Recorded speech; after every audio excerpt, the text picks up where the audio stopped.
Welcome to the Loveland Report and the Lone Ranger Radio Show. My name is Bruce Woodburn. I'm the Lone Ranger alongside Cleve Loveland of Loveland Properties. Probably sold more houses in this area than any other real estate agent. I know your spiel. It's like, what is it again now? Oh, there's a rooftop on your street. I've probably sold it, right? Helped buy it, or That's manage not a it. blue rooftop, though. That's not the blue rooftop. That's just a regular rooftop. Regular roof. No, regular roof. So, no, my family's been doing this for, 20 years before me, and I've got 30 years in. So 50 years of Central Florida real estate. And I think the main thing, Bruce, that keeps us going is we are consultants. We are solving people's personal real estate problems or mortgage not problems, and a few personal problems. Yeah, along the way. We are kind of therapists sometimes. It seems like it. But it's just, you can't look this stuff up on a website. No matter how often you can Google how to sell a house, and but it's not going to fix your problem. Everybody thinks they're a professional realtor and a mortgage lender when the market's hot. Yeah, right? yeah. Everybody, if you're in real estate right now, you're probably doing pretty well. If you're not doing great in real estate right now, it's time to check something else out. You need to get a different occupation, right? You really do. I don't know. They still have toll booth operators? I don't think we have those anymore, do we? Well, I think there are some. Are there some? Okay. All right. Some. Might be a good job. Might be a good second career choice. But either way, you think about this. Your business, your business is great right now. Yeah. But your business has been consistent year over year over year. Good years, bad years. No, I grow a little bit each year and get a little better and add more service along the way. And the same with yours. That's why I know if a loan goes to you, it's going to get closed. If there's a loan there, you'll get it closed. Right. So, but I got some really good news this week, Bruce, on inventory. This is our monthly report. We get the Market Pulse from the Orlando Regional Realtor Association, and they reported, inventory for the past 6 months has held about the same amount, and we're about 3,600 homes for sale. It's been it dropped down to, it dropped as low as 2,600 homes. It was 2,800, 2,600, 2,800, 3,000, 3,500, 3,600, 3,600. So stabilizing, averaging about, let's say, 3,300 homes for sale over the past 6 months. And the number of listings, this is what's interesting. People are back out now. Now, last year, even with COVID, was kind of a record year for sales and price appreciation. This year, I think the price appreciation will slow, but we are doing more sales than last year, partially probably because of COVID, but the interest rates are still about the same, maybe a little higher. Because interest rates are low. Yeah, they're good. I mean, money is so good, and it's amazing. We know it's going to happen. Rates are going to go above 4%, and people are going to be like, "Oh my God, that's so expensive." Oh, I haven't seen that yet. That's ridiculous. Well, talk to your grandpa who walked back and forth uphill both ways in the snow to get to school and grew up in Orlando. And he'll tell you about his 13 or 14% interest rates. That's what my mom had when she first started in real estate in the 70s. Well, they went even to 18 during the Carter years. Yeah. Which Biden is like a Carter. So what are we going to expect? We could expect to see a lot higher interest rates. Yeah. So look at your bacon prices right now.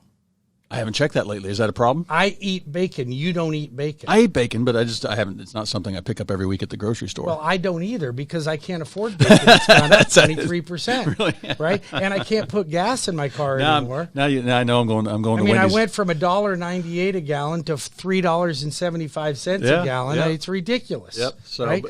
The market's still it's cooking. It's doing very well, and you're seeing the same thing in mortgages, right? Well, my mortgage rates are still unbelievable, but here's the thing. What has happened to rates in the last 2 to 3 weeks? They've gone up. They've gone up, and they are continuing to go up.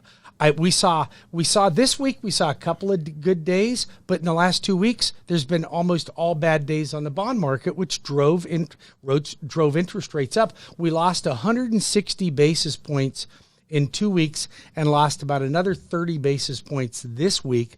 So that really equates to a 200 It's an upward basis trend. point. Yeah. So, but what does 200 basis points mean to the average person? When I say, hey, rates, we lost 200 basis points, people look at me and they go, okay, but what does that do to my pocket? Is that about 1/4%? Well, I can tell you what it is. For every 100 basis points, it costs you a point extra on the discount point. Okay. So if whatever your rate was at 0 points 3 weeks ago is at 2 points today.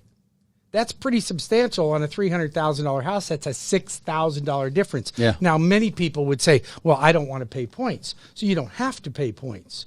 I'm just saying that's how interest rates are adjusted in the secondary market by the discount. So what happens is lenders then, instead of charging you 2 points, they drive the rate up. So your rate might be at 3.25, 3.3, 3.5 to get that 0. And I just sent you somebody. If you need any real estate help, call me, 407-352-8118. And I just sent you somebody. They still had a 4.5% rate. It's not uncommon. There's still over What's the phone number? 80% of the folks that need to refinance have not refinanced. You can reach Bruce Woodburn, CrossCountry Mortgage, the loan arranger. And I will be one of the major sponsors of the All-Star Jam for K92.3, December 10th. And you can reach me at 407-250-9144. That's 407-250-9144. Or WeBringYouHome.com. That's WeBringYouHome.com. Easiest website in the world. That's self-proclaimed. Yep. But it is the like to apply I've online. done that. No, you helped me refinance 2 years ago. To apply online on my website, like, they say push button, get mortgage. There's another company that says that. Yeah. There's actually no such thing as push button, get mortgage. Yeah. It's just good marketing. It's push another one, type your name in here. You can't just push a button and it brings up all your data. Yeah. However, you gotta give them that info. Do you know how intuitive my system for online application is? If you put your employer in correctly, and most employers subscribe to the work number, which is really a verification of employment, it automatically gives me a verification of employment. That's good. Automatically. Yeah. If you put in I got a Wells Fargo checking account, and you put in your account number into it, it's highly secure. Some people don't like doing that, but for those of you that are comfortable knowing that my system is secure, it automatically gives me your bank statements.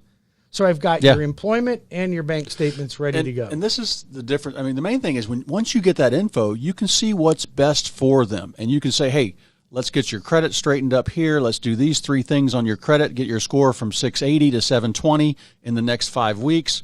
And your rate could be better. I mean, because everything's kind of rate-based or driven that way. We all, that's the difference in using somebody like me and going online. We want to look at it and not just close a loan today. We want to make sure that we're closing the loan to give you the best opportunity. On the other hand, you and I had a client we closed a year and a half ago. This guy's credit wasn't that great, but I got him into a loan. He paid a little bit of a premium for a rate, not that bad. It was still, I think it was in the low or mid 4s,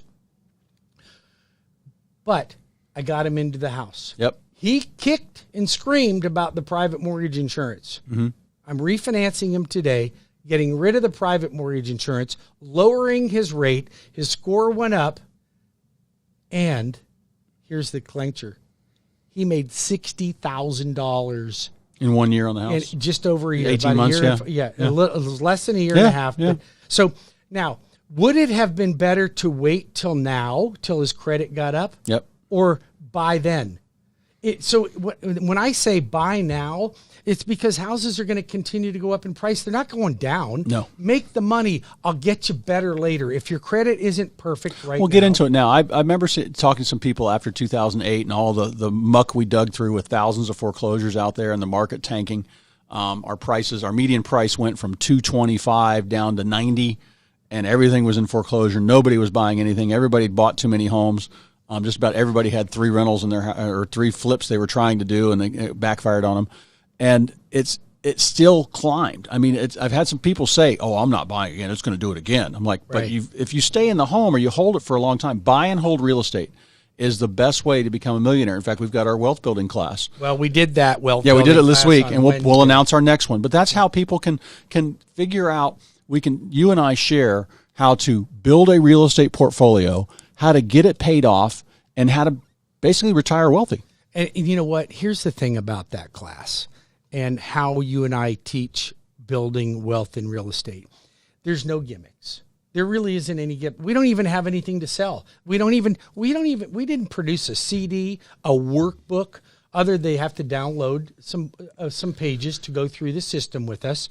But we don't charge anything for it. You don't have to take your weekend off. And we had a couple attendees. I had 2 that I've spoken to in the past 6 months that told us, oh, we paid for this seminar. We paid a couple $1,000s, and everything they were taught was wrong.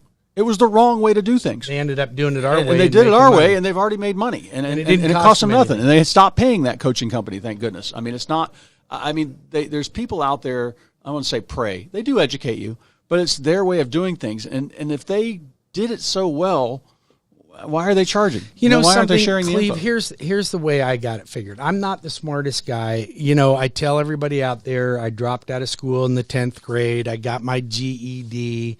I call it my PhD, my public high school diploma, right? But that's not even true because it's not a public high school diploma. It's a public high school diploma equivalency, okay? Yep. So why would somebody with a GED be qualified to teach you wealth building? Well, because I made a lot of wealth. Yeah. I made a lot of wealth, and I did it, and I made some mistakes along the way. Mm-hmm. You did too. Yep. Right? We share those with our students and our classes, but we were able to amass enough wealth to where we could retire and retire comfortably. The great thing is that other people put the money in our bank account for us. Listen, you still should max out your 401k. Yeah. You still should Save get money. IRAs. You should still invest in stocks and bonds and be diversified. We don't tell you not to do that. Some places are like, no, do all this. No. I do a little bit of everything. But the wealth that I made was not in my 401k. Yep. I mean, I did okay in my 401k because I started maxing it out when I was young. But my wealth that I made was in real estate. It's easy, and other people put the money in my account for me. Yeah, it's like magic. I've got 2 or 3 tenants. They still come to my office and drop off a check. Mm-hmm. And every now and again, I'll call them up and go, "Hey, I'm just going to swing by the house, see how everything's going." Okay. Yep. They make sure I give them a couple days to pick up their underwear. We manage about 80, and I help a lot of landlords. Who they really enjoy it. It's pretty passive. Real estate should be passive. It doesn't have to be complicated. You don't have to be a property. It's complicated. You'll manage the property. You want to make it complicated? Don't do a background check. Don't do an income check when you let your tenant in there. And get really complicated. Let one of your family members rent it from you. Oh, there's the worst great thing. idea. Oh God, I can't raise the rent on Aunt Sally, and you're getting $700 a month when you should be getting $1,800 a month. One of the major problems I see with folks today is they don't raise their rent because they become emotionally attached to the tenants, and that's not great. About that. Yeah, that's great. You know what? If it's a charity event for you, then it's a charity event. But I will tell you, I get excuse after excuse after excuse as to why they don't. Oh, well, they pay on time. Well, good. They're supposed to pay on time. All my tenants pay on time. You're supposed to pay on top time. dollar. So. Listen, you can reach the Loan Arranger at 407-250-9144. That's 407-250-9144. Or go to my website, apply online at webringyouhome.com. Or you can reach Cleve Loveland. At 407-352-8118. I want to mention all those listings out there, even in this hot market where we're getting multiple offers, 10% of the market, Bruce, every month still pulls off the market, doesn't sell for one reason or another. They're just not getting the right staging advice. They're not getting the right marketing plan. They're not getting the right advice on how to get a house on the market and get multiple offers. I've taken those listings after they've given up after 90 days, and I've gotten multiple offers by just a few small changes. And I'm not talking about slashing the price at all. So give me a call at 407-352-8118. Yeah, it's easy to reach Cleve. He's got a great team of buyer's agents. So when it comes to hiring somebody to help you find a home, there's 3 major reasons to hire a buyer's agent out there for all of you. This is your major reasons. And if you're a real estate agent, I want you to think about what your primary job is. Number 1 reason, find that perfect home. Number 2 reason, to negotiate the best price. And number 3 reason, which is the hardest thing for people to do, is to get the client to the closing table smoothly and on time. Oh, there's always something that pops up. Yeah, it's important that we have your buyer's agents on the call. And if you want help with that, you just call Loan Arranger, and I will get you in. I will make sure your clients close on time. We'll be back in 5 minutes with more of the Loveland Report and the Loan Arranger Radio Show.